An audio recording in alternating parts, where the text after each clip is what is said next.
Trauma doesn't always announce itself loudly. Sometimes it lives quietly, in silence, in fear, and in pain that goes unseen. Today's conversation is an important one. We're joined by Bridgette, a trauma specialist, mental health, wellness, and suicide support crisis counselor and medical first responder who works directly on the front lines of domestic violence, gender-based violence, mental health emergencies. In this discussion, we'll explore what trauma really looks like, how crisis intervention can save lives, why ethical mental health practice matters, and what it truly means to support someone who feels overwhelmed or hopeless. This is a space for honesty, education, and healing, and most importantly, a reminder that help is available and hope is real. Let's begin. How are you, Bridgette? Hi, Sid. Lovely to meet you. Likewise, and compliments of the season to you. Thank you so much. Right back at you.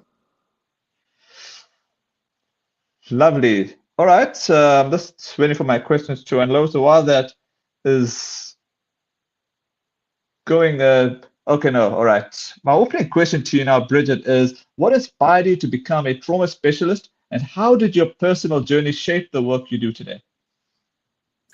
Well, Sid, that's quite an amazing question because I love life. I live it to the fullest every single day. I think life is beautiful, but it took me time to get to where I am now. And I am so happy to meet new people every day and to actually get them to love life and to find life beautiful and to just fall in love with living. To answer your second question, well, it was the first question, but it was the second part. I was a people pleaser. I did everything to please everybody else. Everybody else came first. I was also a self-sabotager. It was my go-to. So yes, I get very excited when I meet new people and when I have clients that have got low self-esteems and they're not confident, their self-worth is low. I just love diving in there and just showing them how to love life. Wow, that's amazing.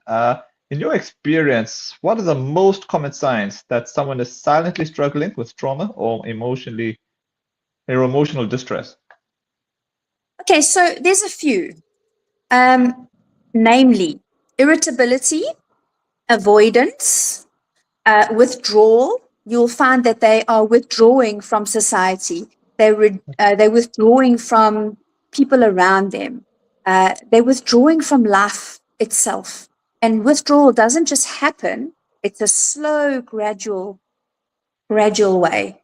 And then eventually you find the person and they've been lying in bed for weeks. So that's withdrawal. Then substance misuse is one of them. So that's obviously the misuse of substances. Self-harm is a very big one.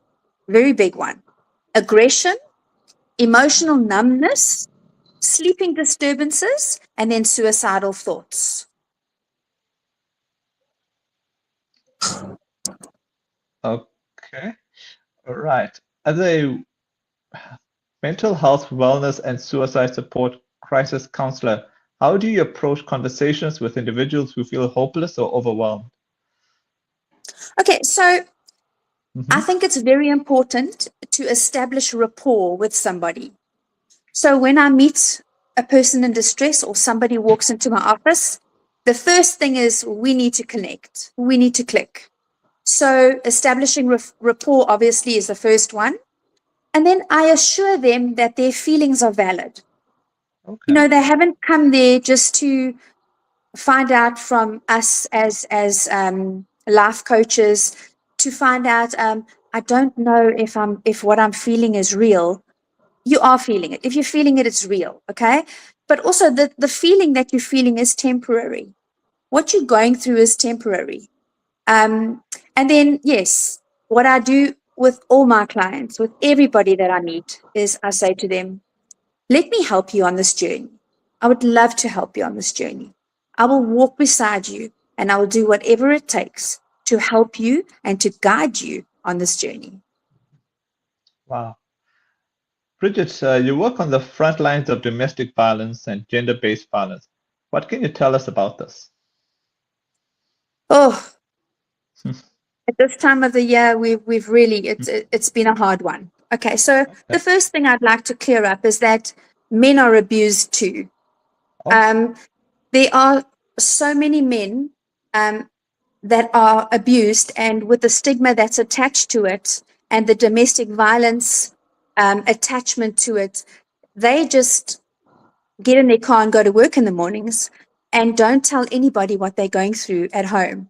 There's a lot of men that are struggling with domestic violence and abuse in the homes, and they come to work and put on that brave face. So that's one of the things. Most domestic violence, it's really sad to say, but most domestic violence, I would say, victims, they will come into the office. They'll come into the SAPS office, a police station, and they will have visible signs of trauma, visible signs of abuse. So they'll walk in there with this huge black eye. Okay, they are in so much pain, and they open up a charge. Okay, they lay a charge, and they get a protection order from the court. What happens then, which is the saddest thing ever? A few days later, they drop the charges. Oh. So sadly, that does happen soon afterwards. And the horrible thing is, and I've seen it, and I'll tell you what, I've seen it, is that when the victim drops the charges, the abuse just escalates. It's so much worse after that. And then, I'm very happy to say that a few of my victims and a few ladies that I worked with through the year have actually followed the channel, gone right the legal route, gone through so much hardship, such a hard journey, and that they finally are free of their abuser. Okay, that's nice. Yeah. What role does immediate crisis intervention play in traumatic scenes? Okay, so within 24 to 72 hours after the event, it is critical to do what we call critical debriefing. Because if there's been let's say a home invasion, we will come on scene and we will do a trauma counsel type of debriefing session with the victims, or we would say the survivors in this case, if the people had survived the intrusion. And what we do is, when we're on scene, we make that connection immediately with that person who is in so much trauma. So we make that connection there, all right? And then that avoids PTSD, post-traumatic stress disorder, from setting in. So it should be definitely 24 to 72 hours after the event has happened. And then what I do is I usually make contact with that survivor from whatever they've been through. I make contact with them a few days later in the office. And then if there are any funerals that say it was a death of a loved one, and that was the trauma we're dealing with here, then I would see them before the funeral just to make sure they're okay. And then again after the funeral, just to make sure they're still okay. Because feelings are, you need to go through the feels. And then lastly, they eventually come to me once a month until they feel strong enough to move on. Okay. As a medical first responder, how does mental health and physical emergencies differ? Okay, so emotional intelligence all the way. Okay. I think you asked me the wrong question here. Are we on question number 6? Oh, sorry, my apologies. My apologies. No problem. All right. Sorry, I think it's my PC. Oh yeah, what role does immediate crisis intervention play in traumatic scenes? Okay, we've done that one. Next one. Sorry. Number Oh yeah, got it. You're a verified practitioner, verified with I Seek Help International, and how important is certification and ethical practice in the mental health space? I think that's Okay, the so one. that's it. Okay, so emotional intelligence, you have to Mhm. have emotional intelligence to work in this field. Emotional Okay. intelligence means Mhm. the ability to understand and know how others are feeling. So, regular training, we need to keep in a regular training. We need to keep up with the latest resources and the changes that are always being made as practitioners. Mhm. I also want to say that a certificate or a degree means nothing if you don't want to continue learning. I attend workshops once a month. I make sure that I do that once a month. Come every end of the month, I'm in a workshop. I also attend debriefing catch-ups and support groups for mental health professionals once a week. So yeah, it's really important to do that. You can't just get the degree, get the certification, and well, there you go. I'm trained. That's it. Okay. All right. Now this is the right one. I'm going to ask you now. As a medical first responder, how does mental health and physical emergencies differ? Okay, so injuries from a car accident. Okay, All right. a person has been hurt Mhm. physically, so they see the blood, they see Mhm. the wound, they feel the pain. Whereas emotional distress, you don't see it, you can only feel it. Mental health, Sid, is literally bleeding on the inside Oh, that you can't see. So, yes, there's a very big difference. that's hectic. What are some misconceptions people have about trauma, suicide support, or seeking help that you'd like to clear up? Right, so this is a big one for me. Actually, this is a big one. Okay, so Okay. suicide attempts are a cry for help. No, they're not a cry for help. They're not, I mean, they are a cry for help. They're not attention seeking. Everyone Yeah. says, so and so is just, oh, they just attempted suicide. No, no, no. Mm. They're actually looking for help. They're bleeding on the inside and they need someone to help them. Okay. Then this is another big one for me. Actually, the hair on my back stands up and I just like, I can't deal with it. Pull yourself together. This statement is made by someone who has no empathy Mm. because, you know, the world is in the worst mental health state it's ever been in at the moment. And if it was so easy as to just pull yourself together, Mm. why would we be in this critical state? That's So true. those for me, the suicide, um, you know, the suicide is, oh, they're just seeking attention. That is a big no-no for me. And don't ever tell someone to pull themselves together, because if it was that easy, they would be Mm. doing it. I agree. For someone who is afraid or unsure about reaching out for help, what would you say to encourage that first step? None of it. Um, so I always say, you deserve freedom of being heard.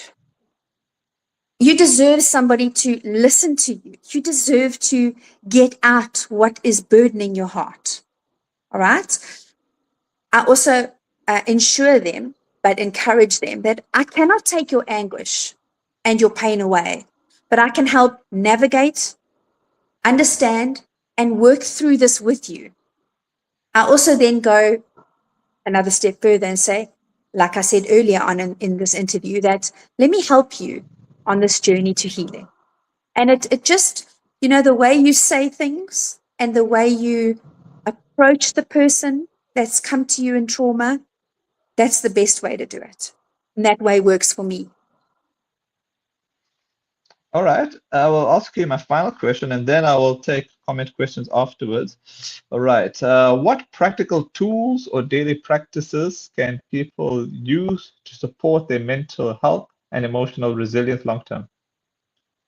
Okay. So sleep, number one. Keep a regular sleep and wake up routine. That schedule has to be number one on your list.